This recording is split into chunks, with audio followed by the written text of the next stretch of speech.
Hello বন্ধুরা, এই লোভনীয় সুস্বাদু পিঠে কী দিয়ে বানিয়েছি বলো তো?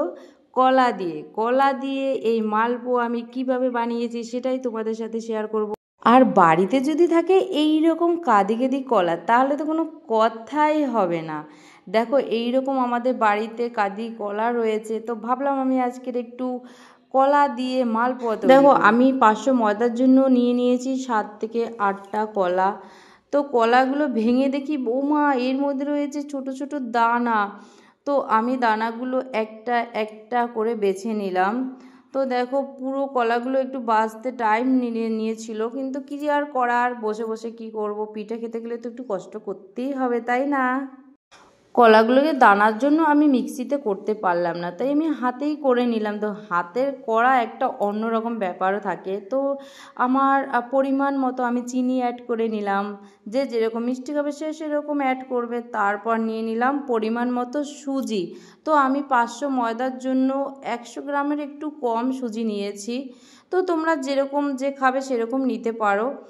তো এটা হাতে করে ভালো করে মাখিয়ে নিলাম। আর সামান্য পরিমাণ নুন না দিলে মিষ্টির স্বাদটা বোঝা বড়ই দেয়, তাই আমি একটু নুন অ্যাড করে নিলাম। তারপর দিয়ে দিলাম ময়দা দিয়ে মাখতে শুরু করার সঙ্গে সঙ্গে উমা একই শক্ত শক্ত লাগছে। জোর করে চেপে চেপে মাখার চেষ্টা করছি। তো হাতে মাখার কায়দাটাই আলাদা। যা কিছু দিয়ে তুমি মাখো না কেন, হাতে মাখার মতো কোনো কিছু দিয়েই হবে না। তো তারপরে আমি দিয়ে দিলাম দুধ দিয়ে হালকাভাবে আস্তে আস্তে করে মাখতে রাখলাম, কেননা একবারে দিলে পাতলাও হয়ে যেতে পারে, তাই আমি একটু একটু করে মাখিয়ে নিলাম। দেখো কত সুন্দর হয়েছে, দেখতেও কত সুস্বাদু, মানে এক্ষুনি খেয়ে নিই। তো তার সঙ্গে অ্যাড করে নিলাম মৌরি ছাড়া কি আর মালপোয়া হয়। তারপর 20 মিনিটের মতো রেস্ট রেখে দিলাম। তারপরে ঢাকনাটা তুলে দেখি এরকম হয়েছে। তো আমি এরকম একটা ডাব্বু হাতার সাহায্যে পরিমাণ মতো তুলে কড়াইতে তেলটা গরম করতে দিয়েছি, দিয়ে একটু একটু করে ছেড়ে দিলাম। তো ছেড়ে দিয়ে আমি কিছুক্ষণ নীরবতা পালন করলাম, দিয়ে আবার দেখছি যে আমার আরও একটা দিতে পারি আমি সাইড থেকে, কোনো অসুবিধা হবে না। তো আর একটা দিয়ে দিলাম, দিয়ে আবার কিছুক্ষণ নীরবতা পালন করে তারপরে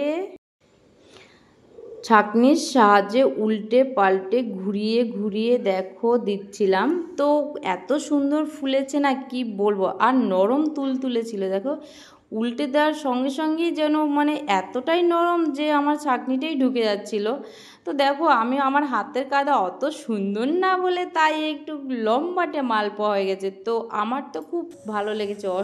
তোমাদের কেমন লাগছে জানিও তো। আর কারোর যদি ভালো লাগে ভিডিওটা লাইক কমেন্ট করো। টাটা সবাইকে।